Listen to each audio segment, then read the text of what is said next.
5 ಮಿನಿಟ್ಸಲ್ಲಿ ಹೇಗೆ ಕ್ಯಾರೆಟ್ ಹಲ್ವಾ ಮಾಡೋದು ಅಂತ ನೋಡೋಣ.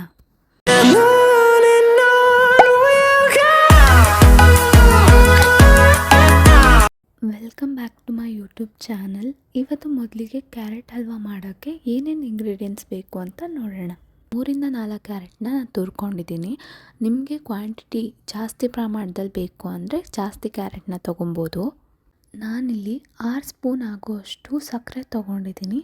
ದ್ರಾಕ್ಷಿ, ಗೋಡಂಬಿ, ಏಲಕ್ಕಿ 2-3 ಪೀಸು, ತುಪ್ಪ, ಬೆಲ್ಲ ತೊಗೊಂಡಿದ್ದೀನಿ. ನಾನಿವತ್ತು ಬೆಲ್ಲ ಯೂಸ್ ಮಾಡಿಕೊಂಡು ಕ್ಯಾರೆಟ್ ಹಲ್ವಾ ಹೇಗೆ ಮಾಡೋದು ಅಂತ ತೋರಿಸ್ತೀನಿ. ತುಂಬ ಈಸಿಯಾಗಿ ಕ್ಯಾರೆಟ್ ಹಲ್ವಾನ ಮಾಡ್ಬೋದು. ಮತ್ತು ನಾನಿಲ್ಲಿ 1 ಗ್ಲಾಸ್ನ ಮಿಲ್ಕ್ ತೊಗೊಂಡಿದ್ದೀನಿ.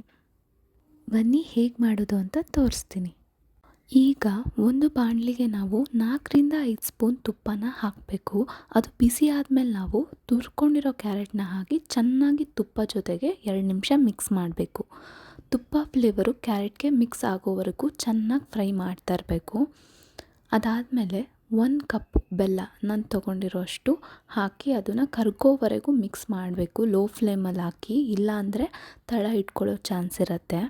ನಂತರ 1 ಗ್ಲಾಸ್ ಮಿಲ್ಕ್ನ ನಾನು ಸ್ವಲ್ಪ ಹಾಕಿ ಮಿಕ್ಸ್ ಮಾಡ್ಕೊತಾ ಇದ್ದೀನಿ. ಅದು ಚೆನ್ನಾಗಿ ಕುದಿಬೇಕು. ಹಾಲು ಜೊತೆಗೆ ಮಿಕ್ಸ್ ಆಗೋವರೆಗೂ ಬಿಡಬೇಕು.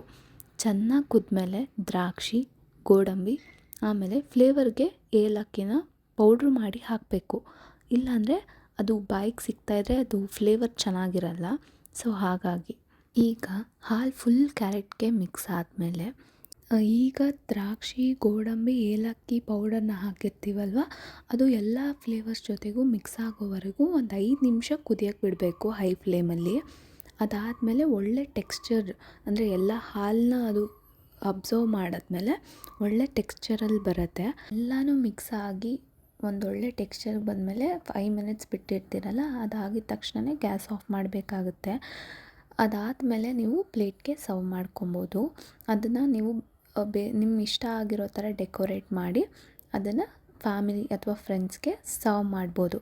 ನೋಡಿದ್ರಲ್ಲ ಹೇಗೆ 5 ಮಿನಿಟ್ಸಲ್ಲಿ ಕ್ಯಾರೆಟ್ ಹಲ್ವಾ ಮಾಡೋದು ಅಂತ. ನೆಕ್ಸ್ಟ್ ರೆಸಿಪಿ ಬೇಕು ಅಂದರೆ ನನಗೆ ಕಮೆಂಟಲ್ಲಿ ತಿಳಿಸಿ. Thank you for watching my video.